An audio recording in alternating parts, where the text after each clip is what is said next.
Welcome back, folks. It's the September 1st, 2025. We are continuing with our lecture series, the 2025 mentorship for beginners, the bootcamp. So, what we are going to look at today is a concept called liquidity. So, liquidity, as I would explain liquidity without further ado, I would explain liquidity as areas in the market where orders reside. So, liquidity are areas in the market where orders reside. What do I mean by orders? So, if I say the term orders, I have two major types of orders, in which I have pending orders and market execution.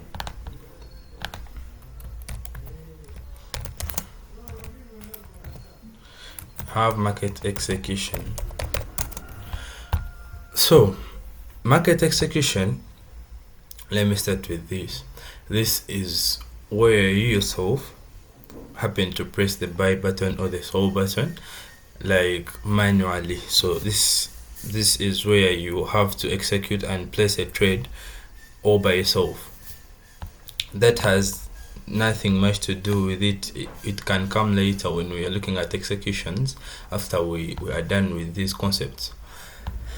But if I'm to explain liquidity, I would want to mainly look at pending orders. So pending orders, we have two types if I'm to consider orders. So I have stops and limits. So for pending orders, I have stops and I also have what we call limits.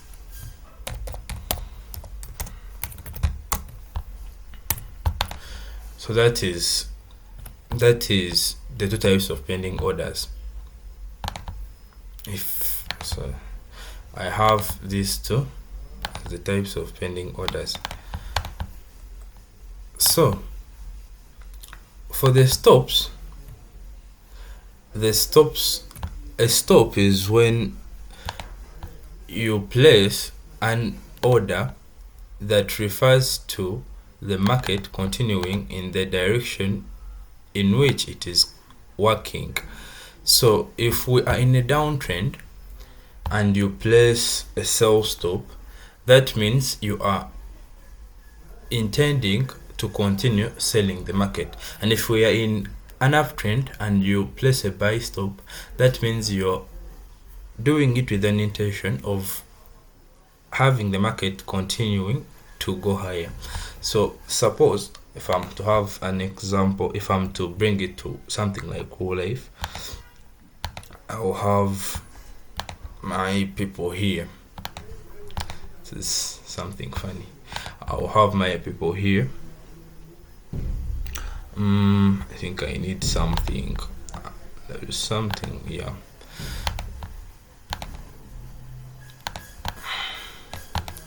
Yeah. So let me see. Let me first get this. Now consider this. If some of you have been watching television and stuff, there's something they call a bus stop. So a bus stop, what happens at the bus stop? At the bus stop is a taxi park, something of that sort, is where you wait for the bus or taxi to come pick you and take you to your desired destination. So suppose you're coming from home to the bus stop. You came from home to the bus stop. What do you expect? Let me do it like this. Yeah, like this. If you came from your home, if this is your home, and you went to your bus stop, you are waiting for a bus to take you to a desired destination. Let me call it, destination. So this is where I want to go to. This is the easiest way I can explain to you what a buy stop or a sell stop is. So if this is my destination and I'm coming from home, I'm waiting for the bus to come pick me at the bus stop. So if this bus comes and picks me and takes me to my destination, that means my goal, my intention has been reached. And If this bus, just in case, comes and finds me at the bus stop, and instead of taking me to my destination, it takes me back home, that means my intent was not fulfilled. So how am I to incapacitate this with the trading with the forex markets? So if I'm at the bus stop, I'm expecting market to come and pick me and take me to my destination in the same direction that I was going to, not to go back to home. So as long as market continues to your destination, you will be in profits. So as long as it is like this to here and then continuing to the destination, you would be making profits. You would be in profits. But the moment, so this is our desired travel line. So the moment market comes and instead of taking you to your destination, comes and picks you but takes you back, let me do this like this. If this market comes and picks you and takes you back home, let me make it this border. If this market comes and takes you back home, then that is you making a loss. So if you are to place a stop in the market, you expect market to continue going to your desired direction, in the direction that it is going to your destination. If it goes back, you're in losses. If it continues, you're in profits. So that is the easiest way you can understand a stop. And for a limit, as you hear the word limit, if I'm to have a limit, that means that is the maximum or the minimum that I would want something to stop at. So if I'm having your destination is your limit and also your home is your limit, so you do not want anything that exceeds any of your limits. So suppose your limit for you to go back home, you have to reach your limit, which is the destination for you to go back home. And for you to go to your destination, you have to reach the limit, which is your home. So take it as the destination is where you want to buy from and your home is where you want to sell from. So if it is something like this, this is my destination, this is my limit for me to buy back going to my home, and if I reach my home, this is my limit for me to sell going to my destination.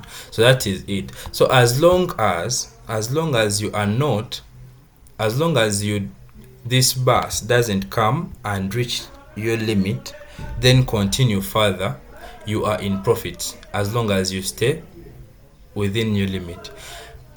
And that applies same as to the home. But if it goes either higher or lower than your limit, that means you're in losses. So those are stops and limits. So that's how it applies. Now if I say a buy limit or a buy stop, that will have to go with the direction of the market. So buys are for longs, are for higher markets, and sells are for lower market. So if I'm to place a sell limit, if I place a sell limit, that means that is the most price I expect market to stop selling and turn and go back to buying. You understand? I do not expect market to exceed where I have placed the sell limit and continue lower. And same applies to the buy limit. So these are the two types of pending orders. Now if I say that liquidity, I'm done with orders. I think you have understood that, you have gotten an idea about that. If I say liquidity, I mean areas where those orders reside, where those orders are at. So the orders I am talking about, the pending orders or the executions, but more so the pending orders. So how do we know that these are areas where the orders are at. So those are the certain factors we base on to consider that this is an area of liquidity, that this area has orders, and those orders are what drive the market, are what act as the goal for that market, for the market to target, because this market has to come and fulfill these orders and satisfy them. So they act as a magnet towards price. They pull the price of the market towards them. So you have to have a major understanding of this concept for you to have profitability in the market. So we have two types of liquidity. We have external. I think we looked at ranges in our, was it, I don't know, probably the first or second lecture. We have external range liquidity. We have external range liquidity, and we then have internal range liquidity. So for, as you hear them, these two terms, external range liquidity is liquidity that resides out of the range, and you know what I mean by the range, out of our dealing range. So that is external range liquidity. And internal range liquidity is the liquidity that resides inside of our range. So that is it, and we shall start with the external range liquidity. Let me see, external.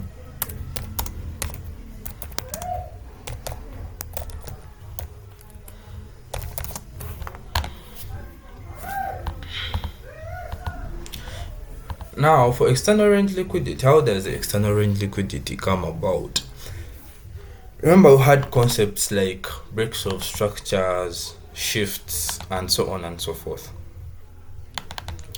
For a normal market, if we are in how we draw market structure, we expect market to go, come back in the range, go higher, come back in the range, go higher, come back in the range, go higher, or break lower, come back in the range, break lower, come back in the range, like that, something of that sort. So this external range liquidity is the liquidity that resides on old highs and lows. So if I'm looking for external range liquidity, I'm looking at the highs that were made in the market prior and the lows that were made in the market too. So if this is a high and I have a low here, I'm having liquidity as this high. So market is targeting this because we have participants in the market that sold off this move going lower, and also we have those, for those that sold off, we can consider that as limits, and we have those that sold it off, so they're having their limits. They don't expect market to exceed further going higher this way, and we also have those in the market that expect that it is going to go higher than this. So those in sales have limits, and those that expect a break of structure here are going to have stops. I have just explained that. What happens in the market? So the market has to fulfill these orders, and now this is how the market makers make their money. So you're going to, most people who don't know about trading be like, you can't trust anyone with you can't trust people with your money, the system is corrupt. How do they benefit from the market? They benefit from these orders. So if you make the loss, they benefit. If you make the profit, they have nothing to lose. So I'm having this high as my liquidity, as I've just explained. I think you have gotten an idea about how it comes about. So this area, we all expect if we are to continue higher, we expect market to come and rally higher and give us a break of structure of this high. So there is liquidity resting above this high. People expect this high to be taken out. So that is our magnet towards price. That is external range liquidity. So same applies to the lows. If I'm expecting this low to be broken, I'm going to place my stop. If I'm not expecting this low to get broken, I'm going to have my limit. right there, and those limits are in form of stop losses or take profits. So I'll have my limit right there or my stop. So the market will have an intention of coming to fulfill those orders, then continue in the direction to where it wants to go to. Now that is external range liquidity, the criteria behind the external range liquidity. Now, how do I identify? Because we have a lot of highs and a lot of lows in the market that are old highs and lows. What is the main, what shows that this high is of high probability and contains a lot of orders that market wants to satisfy or fulfill? Now that brings us to these types. So I will have, first and foremost, the most prominent type of external range liquidity is equal highs and lows.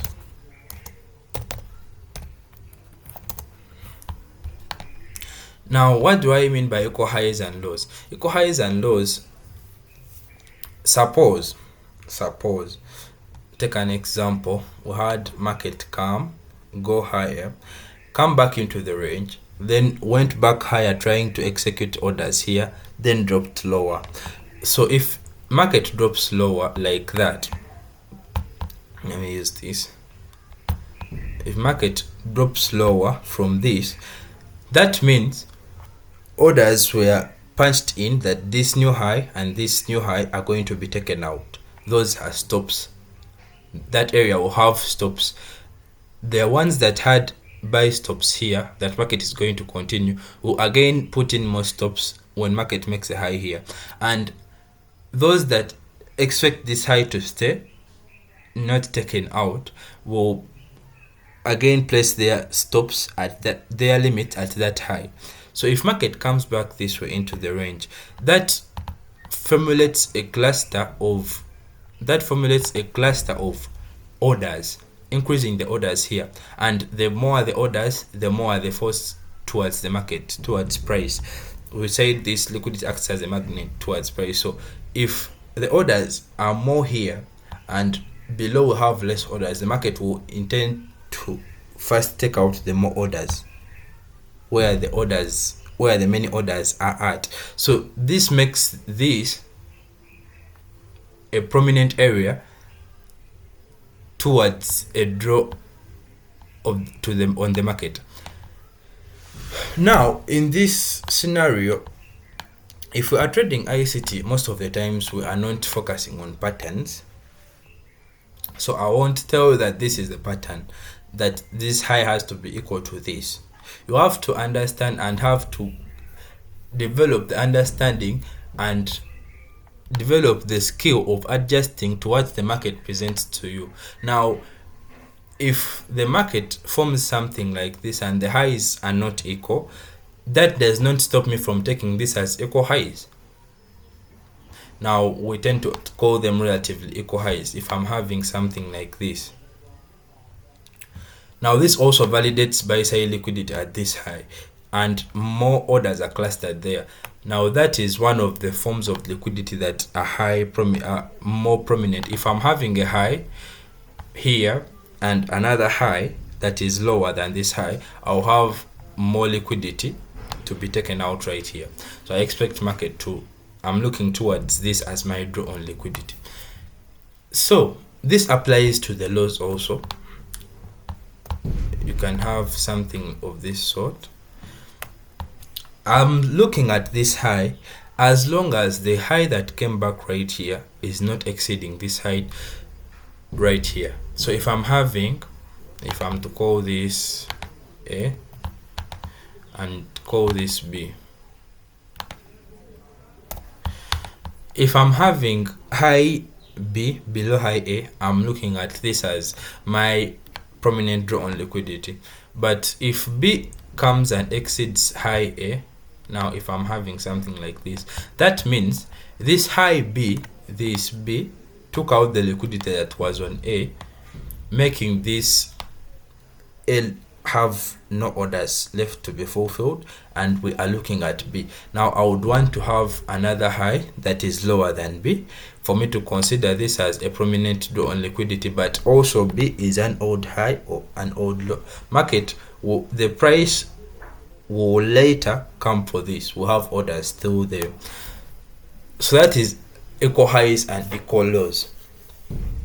Relatively equal highs and equal lows also taken into that. So I think that is it. That's much of it for the external range liquidity. I think we shall dwell more around the internal range liquidity, because this is where we shall be talking about most of the PDRs. Then I think we shall be going to the market maker models later. But these liquidity concepts, what I'm giving you right here, is just a framework of how things work. You understand? If you love this thing, because I rarely find someone that studied from one mentor and studied from one person to teach them something and they grasped it. So you might not get it from me, but you can get it from someone else. I would recommend watching the first lecture.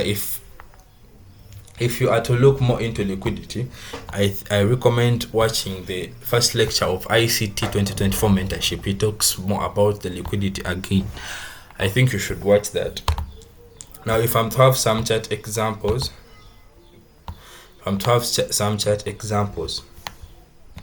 I have a high here.